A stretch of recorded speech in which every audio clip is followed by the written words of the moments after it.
చదువుతో పాటు skills, placements తో పాటు సక్సెస్ సందీప్ యూనివర్సిటీ మాత్రమే అందిస్తుంది.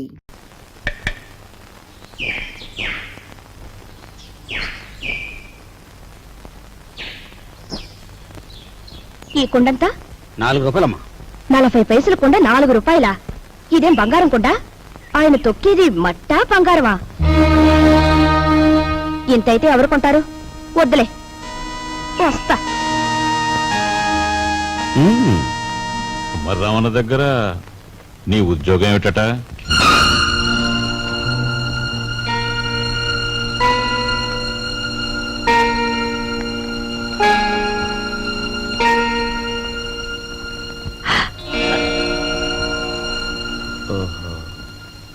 మాట్లాడమే. కుమారరామన్న దగ్గర నీ ఉద్యోగం ఏమిటి? మట్టి తొక్కటం, అతను తయారు చేసిన కుండాల్ని ఎండలో ఆరబెట్టడం, కాలిన కుండాల్ని బండి మీద సెంటర్కి చేర్చడం. అది నువ్వు చదివిన చదువేమిటి? నీ మీద మేము పెట్టుకున్న ఆశలేమిటి? నువ్వు చేసిన నిర్వాకం ఏమిటి? అతను నన్నేమీ అప్లికేషన్స్ పెట్టమని లేదు, పోస్టల్ అడ్రస్ జత చేయమని లేదు, వెధవ ప్రశ్నలు వేసి ఇంటర్వ్యూ తీసుకోలేదు, రికమెండేషన్ తెచ్చావా అడగలేదు, లంచం ఇస్తావా అడగలేదు. నన్నుగా గౌరవించి నాకు ఈ ఉద్యోగం ఇచ్చాడు. కానీ నీ పెద్ద కొడుకు మట్టి తొక్కుతున్నాడంట గాని ఊరంతా మీ నాన్నగారిని అడుగుతుంటే ఆయనకెంత నామోషిగా ఉంటుందో ఒకసారి ఆలోచించావా? అమ్మా, ఎటువంటి వంశంలో పుట్టాడు, ఎటువంటి మహారాజుకు మనవడని పెంచుకున్నాడు. అసలు నేను చెప్పేది ఏంటంటే,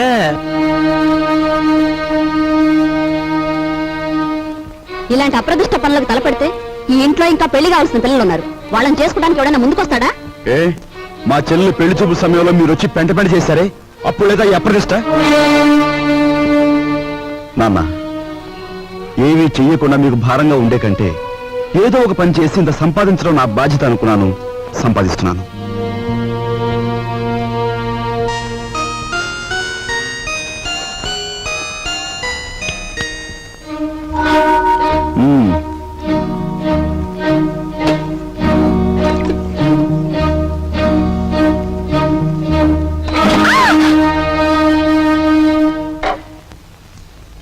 అక్కడ మట్టి తొక్కుతున్నట్టు ఇంట్లో ఎందుకు చెప్పు? అందరూ బాధపడతారనుకున్నప్పుడు మీరెందుకు ఆ పని చేయాలి? చేశారే అనుకోండి, ఆ సంగతి చెప్పకుండా ఎందుకు దాచిపెట్టాలి? మా అమ్మా నాన్నల విషయం తెలిసిన, మా ఇంటి పరిస్థితి తెలిసిన నువ్వు ఇలా మాట్లాడు. మా ఇంట్లో సంపాదించేది మా నాన్న ఒక్కడు, తినేవాళ్ళు 10 మంది. ఆయన సంపాదించే ప్రతి రూపాయి వెనుక ఆయన పడే కష్టం, ఆవేదన నాకు తెలుసు కాబట్టే ఆయనకి ఈ విషయం తెలియకుండా దాచిపెట్టాను.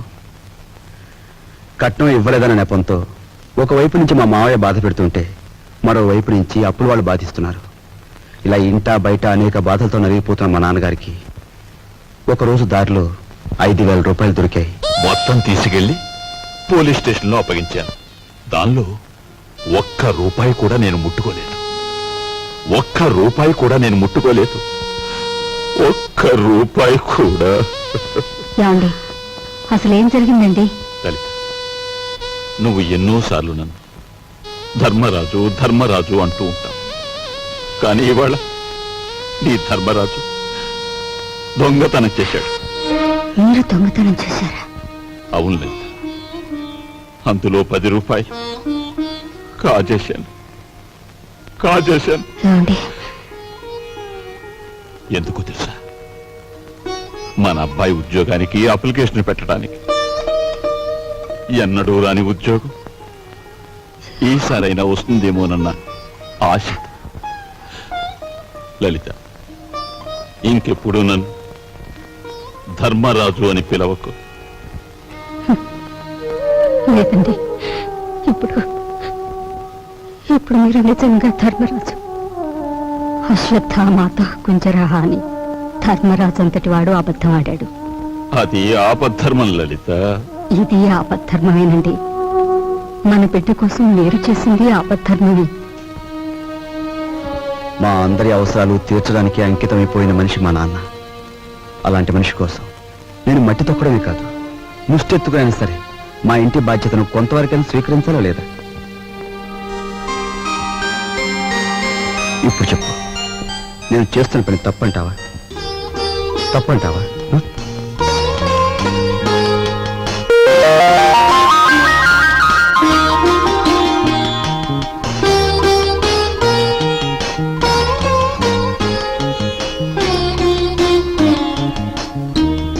ఆ విధముగా రామలక్ష్మణులు అడవికి బయలుదేరిన వారు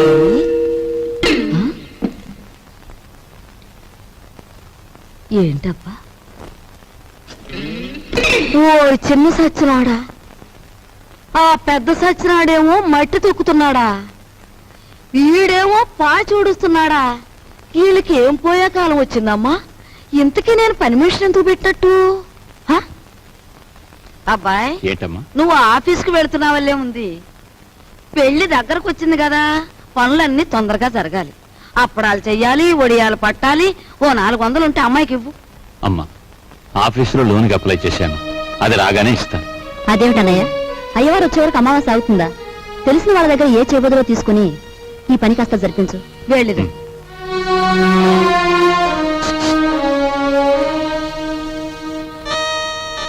ఏమిటండి?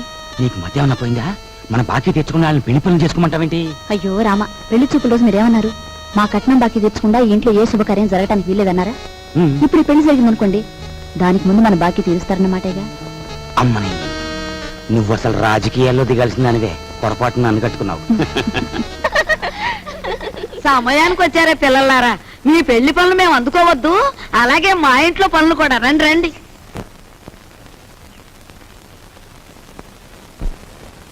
అమ్మా, ఇదిగోనమ్మా నా మొదటి జీతం. జీతమా? అబ్బా, కూలి డబ్బులకి ఎంత గొప్ప పేరు పెట్టావురా సావిత్రి. అది ఇప్పుడు తప్పుడు మాట ఏమందే? మట్టి తొక్కాడని మందలించి 4 రోజులు కాలేదు. ఈలోగా వారు డబ్బు తీసుకొచ్చి ఇదిగోనమ్మా జీతం అంటే తగుదనమ్మా అని పుచ్చుకుంటివి. ఎంత బతుకు బతికి ఆఖరికి ముష్టి డబ్బులతో కూడి తింటావా? అమ్మా, ఆ డబ్బులు ఇలా పారేయండి. కష్టపడి సంపాదించిన డబ్బులకు విలువేమిటో మీలాంటి వారికి తెలియకపోవచ్చు. ఈ ఇంట్లో పనికి నాకు తిండి అక్కర్లేదు, వేరే జీతం అక్కర్లేదు. ఆ ముష్టి కూల్ డబ్బులు ఇలా పడేయండి. ఇదిగో.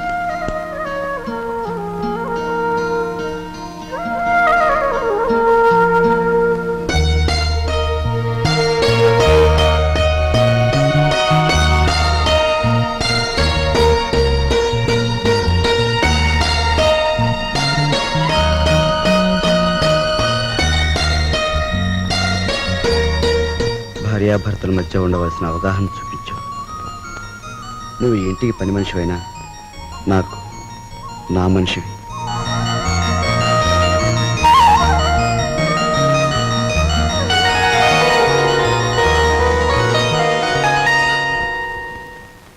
కోపం వచ్చి గట్టిగా కొడదామంటే చచ్చిపోతావేమో అని భయం. బాబు నాయనా అంటే మొండుకెడుతున్నావు. మమ్మల్ని బాధ పెట్టకుండా చెప్పే గురువా. చెప్పే గురు.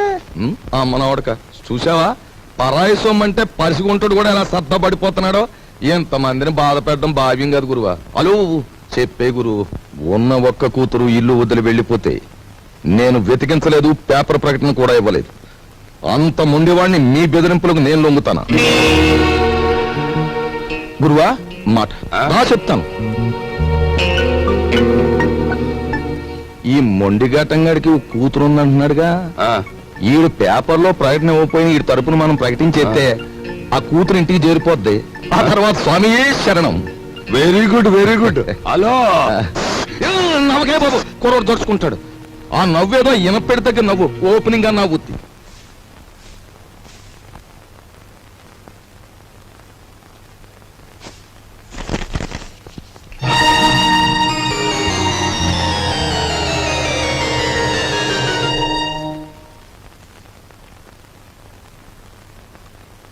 ఇదేమిటండి, నా చేతి గాజులు లెక్క పెడుతున్నారు? ఈవేళ మార్నింగ్ ఇంటర్వ్యూలో ఎవడో రవిరాజ్ అట, సార్ మీరు ఇన్ని క్వశ్చన్లు వేస్తున్నారు, నేను తిరగబడి ఒక క్వశ్చన్ అడిగితే జవాబు చెప్పగలరా అన్నాడు. ఏమిటి అన్నాను. రోజు అన్నం వడ్డించే మీ ఆవిడ చేతుకున్న గాజులెన్ని అన్నాడు. Fantastic daddy. ఎవరతను? ఎవరు? రవిరాజా. తిరగబడి అటువంటి ప్రశ్న వేయాలనే థాట్ రావడం ఉంది చూసారు. That's great. He's really the hero of the present society. Jaya shut up. నీ తండ్రి మీద తిరగబడిన వాడు నీకు హీరోగా కనిపిస్తున్నాడా? నాలాంటి వాడి కాళ్ళ చుట్టూ దేహి ఉద్యోగం ఇవ్వండి బ్రతుకుతామని ప్రదక్షిణాలు చేసే ఒక నిర్భాగ్యుడు నీ దృష్టిలో హీరో ఆఫ్ ది ప్రజెంట్ సొసైటీయా? నీ చదువు ఎన్ని వెర్రెతల్లో వేస్తోందంటే, అవునులే, నువ్వు తిరగడానికి ఒక కారు, వీలైనంత ఖర్చు పెట్టుకోవడానికి బ్యాగ్ నిండా డబ్బు, నువ్వేది అడిగితే అది క్షణాల మీద సమకూర్చే తల్లిదండ్రులు, ఏసీ రూమ్లు, సోఫా బెడ్లు, తినడానికి ఖరీదైన భోజనం, ఇవన్నీ ఉంటే నీకు మంచేమిటో చెడ్డేమిటో ఏమాత్రం తెలియడం లేదు. అదే చాలీ చాలని తిండి, చాలీ చాలని బట్ట, బ్రతుకుతున్నావో చస్తున్నావో అర్థం కాకుండా బ్రతుకుతున్న ఏ దౌర్భాగ్యులలో 4 రోజుల పాటు ఉంటే తెలుస్తుంది. అక్కర్లేదు, పిలవక్కర్లేదు. ఆకలేస్తే అదే వస్తుంది. ఏసీ రూమ్లు, సోఫా బెడ్లు, తినడానికి ఖరీదైన భోజనం, ఇవన్నీ ఉంటే నీకు మంచేమిటో చెడ్డేమిటో ఏమాత్రం తెలియడం లేదు. అదే చాలీ చాలని తిండి, చాలీ చాలని బట్ట, బ్రతుకుతున్నావో చస్తున్నావో అర్థం కాకుండా బ్రతుకుతున్న ఏ దౌర్భాగ్యులలో 4 రోజుల పాటు ఉంటే తెలుస్తుంది.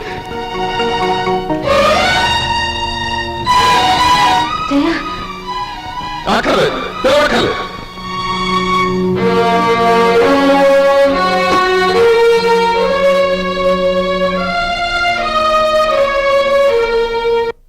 డాడీ, బయటికి వెళ్ళి బతకలేనని కదా మీరు అన్నారు. అలా బతకలేని నిరూపించుకోవడం రోజునే తిరిగి మిమ్మల్ని కలుస్తాను.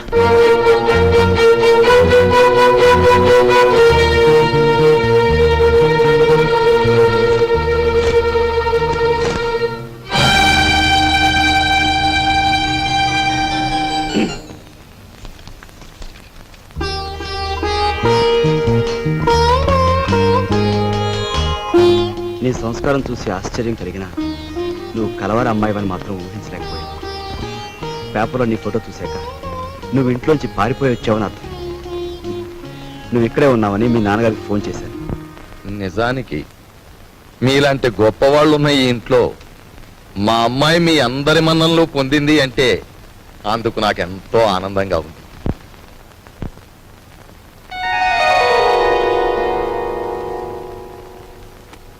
ఇదిగో పిల్ల, నిన్ను ఎప్పుడెప్పుడు ఏమేమి తిట్టానా అని ఆలోచిస్తే అస్సలు నిన్ను తిట్టకుండా ఎప్పుడున్నానో గుర్తు రావడం లేదు. ఏమో అనుకోకమ్మా. అంత మాటలు అవసరం లేదు మామగారు. నేను ఎక్కడున్నా ఈ ఇంటి ఆడపిల్లని. నన్ను ఈ ఇంటి మనిషిగా మీరందరూ ఒప్పుకుంటే నాకదే 10,000.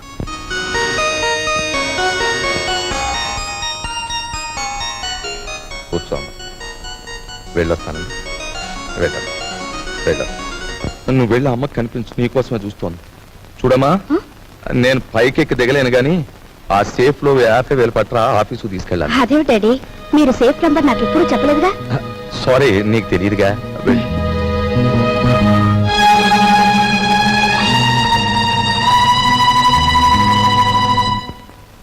ఈ కాంబినేషన్ పెళ్ళానికి చెప్పక కూతురికి చెప్పక మరి ఎవరికి చెప్పాడు? అబ్బా, స్వామియే శరణం.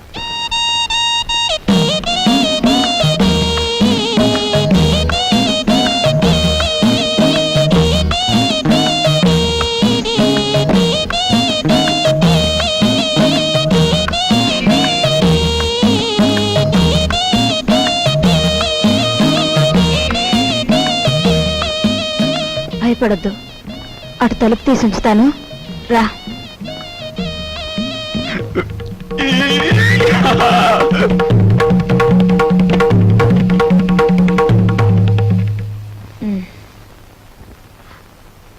ఏమిటి మీ చేతిలో? ఇవ్వండి. ఏం లేదు, ఏం లేదు. డాక్టర్ మీకేం చెప్పారు? వీడియోలు కాల్స్ వద్దన్నారా లేదా?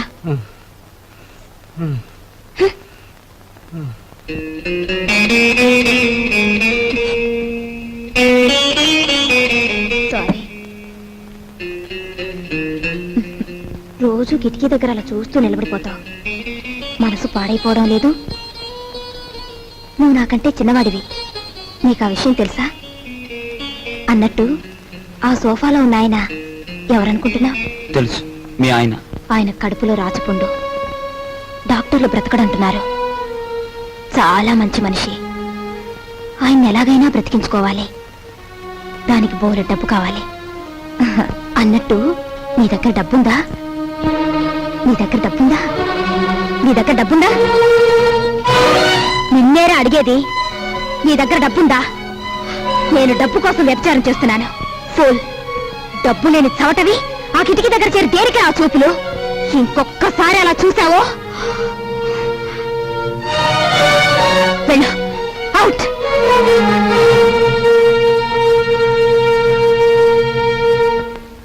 Sir yes.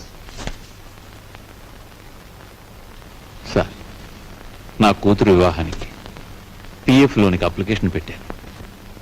అందులో సగమే శాంక్షన్ చేశారు. చూడండి, ఇప్పటికే మీ జీతం మీద అన్ని రకాల అప్పులు తీసుకున్నారు. అందుకే హెడ్ ఆఫీస్ సగం శాంక్షన్ చేసింది. అది కాదు సార్. మీ మీద ఎంత అభిమానం ఉన్నా రూల్స్ కు విరుద్ధంగా నేనేం చేయలేను. I'm sorry.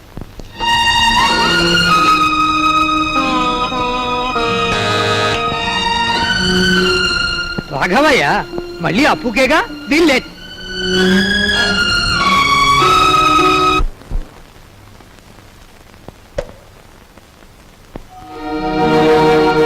మీరా? ఎక్కడి నుంచి నాన్న? ఈ వీధిలో ఎవరో అప్పిచ్చేవారు ఉన్నారంటే అడగాలని వచ్చాను.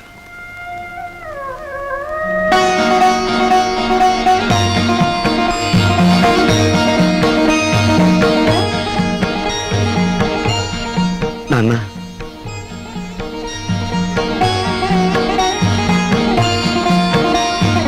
మట్టి తొక్కుతున్నావని నిన్ను ఏసడించుకుని అప్పుల కోసం వీధుల వెంట తిరగటం అంతకంటే అసహ్యమని నాకు తెలుసు.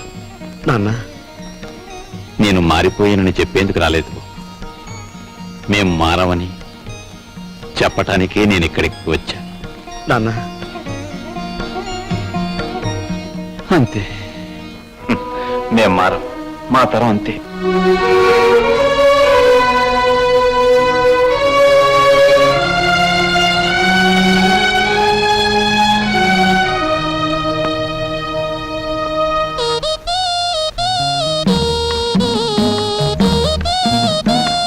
నేను డబ్బు కోసం వ్యభిచారం చేస్తున్నాను. ఫూల్. డబ్బు లేని చవటవి ఆ కిటికీ దగ్గర చేరి దేనికే ఆ చూపులు? ఏమిటండి అలా ఉన్నారు? సావిత్రికి మనం డబ్బు ఇవ్వలేదనుకో, సావిత్రి వాళ్ళ ఆయన మనల్ని వీధిలోకి ఈడుస్తారు. సరస్వతి పెళ్లి వద్దన్నాం అనుకో, దానిది చిన్న వయస్సు. ఈ పెళ్లి చెడిపోవటం అది భరించలేదు.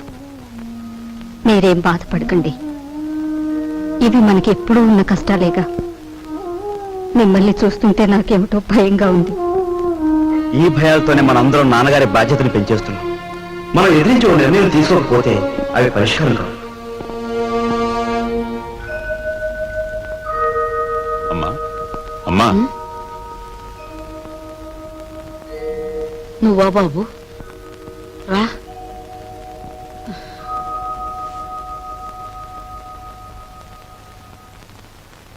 ఏంటి నాయనా? అమ్మా, మన సావిత్రికి నెలలో కట్నం డబ్బిచ్చి పంపిద్దాం అనుకుంటున్నాను. మా నాయనే, నువ్వు ఎప్పుడా పని చేస్తావా అని నేను 1000 దేవుడికి మొక్కుకుంటున్నాను. అమ్మా, సరస్వతి పెళ్లి కూడా వచ్చే నెలలో జరపాలని. శుభం. ఈ 2 శుభకార్యాలు జరిపించాలని ప్రావిడెంట్ ఫండ్ లోనికి అప్లై చేశాను. కానీ అనుకున్న దాంట్లో సగమే అందింది. అయితే ఇప్పుడు ఎలారా? అమ్మా, నేను డబ్బు కోసం ఎంత ఇబ్బంది పడినా ఏ రోజు ఏదీ నిన్ను అడగలేదు. కానీ ఇప్పుడు అడక్క తప్పడం లేదు. ఒకసారి నీ మెడలో ఉన్న గొలుసిస్తే. నా గొలుసా? ఆ మహారాజు పోయాక పుస్తలు చెడగొట్టుకుని చేయించుకున్నా నీ గొలుసు. ఇప్పుడు దీన్ని కూడా ఆరాయింపు చేస్తానంటావా? ఆ మాట అనటానికి నీకు నోరట్టా వచ్చిందిరా? అమ్మటానికి కాదమ్మా, అవసరం వచ్చింది కనుక తాకట్టు పెడదామంటున్నాను. ఈ 2 బాధ్యతలు తీరిపోతే డబ్బు రాగానే విడిపించేస్తానుగా. విడిపించేస్తావు? తోడ పుట్టిన చెల్లెలకి కట్నం డబ్బులు ఇచ్చి పంపించలేక చుక్కలు లెక్క పెడుతున్న వాడివి నా గొలుసు విడిపించేస్తానంటే నేను నమ్ముతాననుకున్నావా? ఒరే, నేను బంగారం మీద మోజుతో కాదురా ఈ గొలుసు వేసుకు తిరుగుతున్నది. మహారాజులాగా బ్రతికిన మీ నాన్న శ్రార్థం నువ్వెంత ఘనంగా పెట్టావో నేను ఇంకా మర్చిపోలేదురా. రేపు నేను చస్తే నన్నింత బుగ్గి చేయటానికి నువ్వు నలుగురిని చందాలెత్తకుండా ఉండటం కోసమేరా నా దగ్గర ఈ కాస్త బంగారం ఉంచుకుంది. అది కాదమ్మా. నువ్వేం మాట్లాడు. నాకు ఇహం కంటే పరం ముఖ్యం, బ్రతుకు కంటే చావు ముఖ్యం. ఇక ఎప్పుడు నీ అవసరాలకి నా గొలుసుకు మాత్రం లంకె పెట్టకు. వెళ్ళు.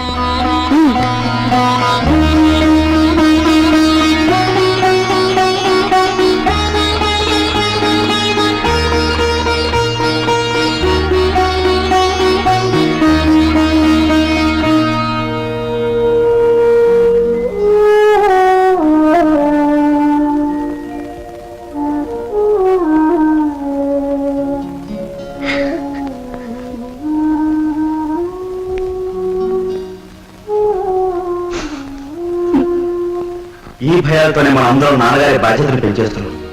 మనం ఎదిరించి ఒక నిర్ణయం తీసుకోకపోతే అవి పరిష్కారం కావు.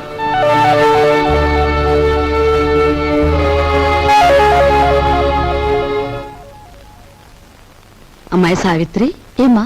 మీ అన్నయ్యకి ఏదో డబ్బు వచ్చినట్టుంది. రేపు పొద్దున్నే మీ ఆయన్ని అడగమను, లేకపోతే అది కాస్త పులుసులో కలిసిపోద్ది. అలాగేనమ్మా.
వెళ్తూ తలుపు వేసి వెళ్ళాను కదా, ఇప్పుడు తీస్తుంది ఏమిటి?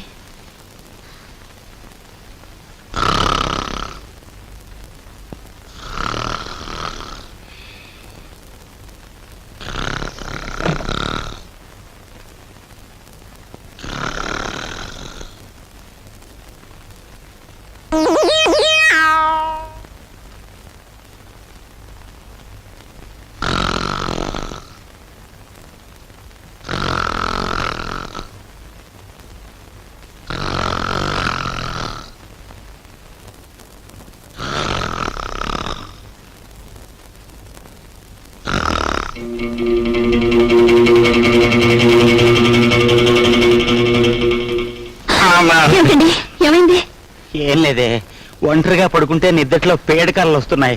పడుకుందాం పద. అబ్బా అసలే నా ఒంట్లో బాగోలేదండి, పడుకోండి. నా మాట వినవే ప్లీజ్. ప్లీజ్ అండి, నా మాట విని పడుకోండి. సరే ఏం చేస్తాం. Good night. Good night.